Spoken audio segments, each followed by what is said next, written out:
What's good, guys? Welcome back to Ron's Rides. Welcome back to the channel and welcome back to another video where you guys already know what's coming. You guys know I like to do this. I scroll up and down my Facebook social media feed. I see articles like this and I have to bring it here to the channel to see if you guys agree or disagree with the opinions of the writers of these articles. Well, today on the cover of this specific article saying 5 recent saloons, which is sedans, that should have done well but didn't. That is the title of the article, and the cover of the article is the Alfa Romeo Giulia Quadrifoglio. Now this comes from drivetribe.com, and this was written about a week ago. Now Aaron Hussein is the author of this, so I'll link it down below so you guys can see it in the description and, I guess make your own assumptions. There are 73 comments so far as of recording this video. So if you guys want to check this out, it's no kind of sponsorship here. I just saw this, had to read it, and had to share it with you guys because not only did the Alfa Romeo Giulia Quadrifoglio make it, but there's another Italian brand and a Korean brand that, might show me some interest as well as you guys. So let's start up the 5 recent sedans that should have done well but didn't. Now I'll read mainly the ones that we're talking about today. Again, you guys can check out the link. What Drive Tribe said about the Alfa Romeo Giulia Quadrifoglio is, and I quote, "It really breaks my heart to have this car on the list, but you can't argue with the facts. In Europe, at least, its most successful year was in 2017, where over 24,000 Giulias were sold in total, and that's all trims and engines. Lord knows how many of those were Quadrifoglios, but I imagine the fraction was a little one.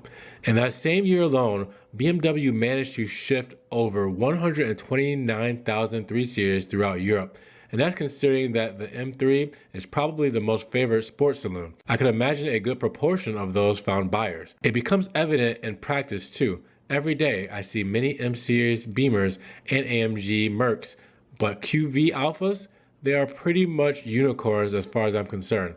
I've personally only seen a few since launch, which is a shame really because everyone was raving about how great it was at the time." So that's what Aaron had to say about the Giulia Quadrifoglio. Now we do know that there is a little bit of truth to that statement, as we know, and I just recently said in a video that in Europe, Alfa Romeo sales haven't been doing too well. In the US, they've been doing decent, but obviously the year of the sedan is kind of dwindling out, and it's really started to welcome, as far as the car market, welcome SUVs and crossovers. So a high-powered Giulia Quadrifoglio sedan on roads where you can't really utilize its beauty and its power just really takes it, takes a toll on the market. And we're not exactly sure who's to blame for this, but right now the trend is not necessarily sedans, which is why Ford has only gone down to one sedan currently, one car on the market, and that's the Mustang. Other than that, they have all crossovers and SUVs. Just kind of example of what's going on in the car market right now. So I can see where the Giulia Quadrifoglio would suffer, especially being on the higher price range as well. What do you guys think about what Drive Tribe said about the Giulia Quadrifoglio? Now, with that said, let's move on to the next one.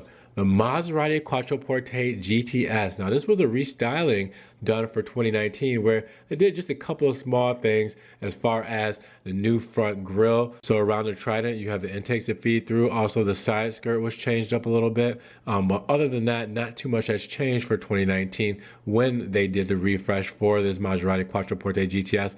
But with this car, I have yet to see one in person just because there weren't a ton of them made and our dealership never got one, so I have never even been able to lay eyes on this.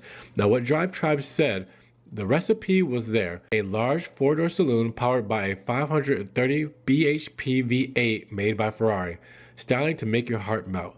And best of all, it's a Maserati. The execution, however, was dismissal.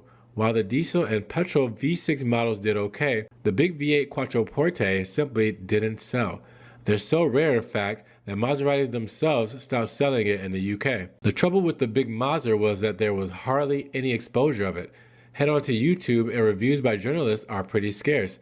Top Gear didn't cover it, nor did any other major car TV program or magazine. Pity.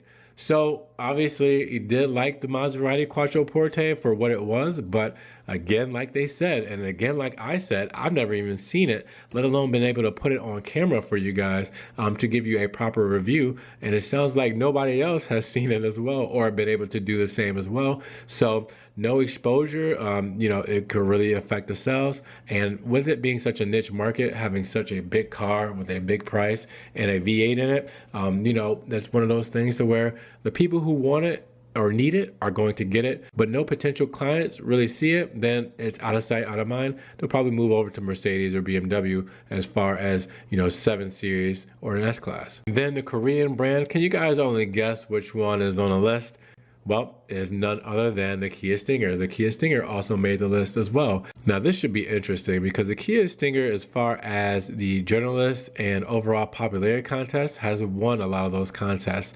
So a lot of people have said a lot of great things about the car, but let's see what Drive Tribe has to say. As I quote, "There was so much excitement for the stylish Korean brute when it came out.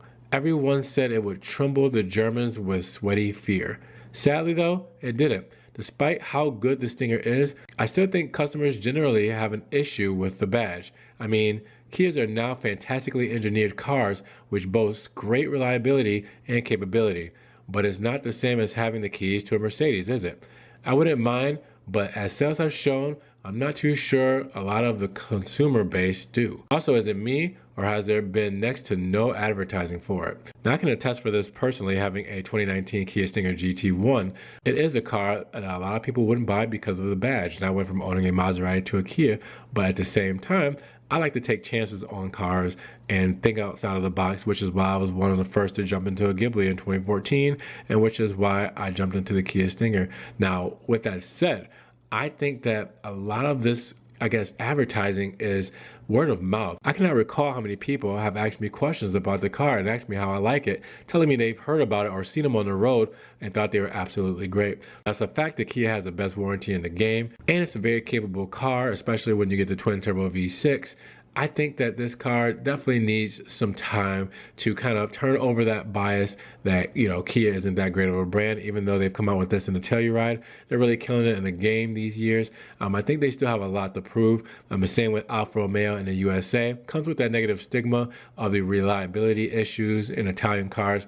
I get it. So I think in the coming years, it'll make a bigger boom than it has already made. But again, it's going to be word of mouth. I don't think Kia is really, advertising these hardcore because they're so out of the box and they're kind of a niche model right now. But with that said, let me know what you guys think about the Alfa Romeo Giulia Quadrifoglio, the Maserati Quattroporte GTS, and the Kia Stinger being on this list. Do you agree with what Drive Tribe has to say about these 3 cars? If you do, tell me why. And if you don't, definitely let us know in the comments below because we want to have that conversation. Now, with that said, if you guys enjoyed the video today, make sure you give it a thumbs up. Giving it a thumbs up helps get it up in the rankings.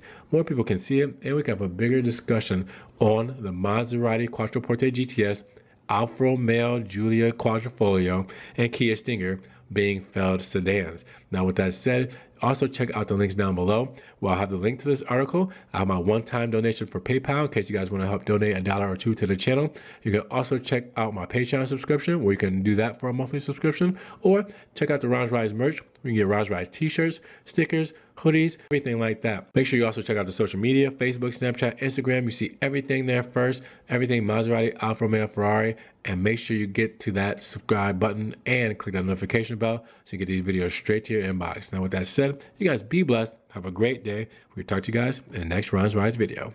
Peace.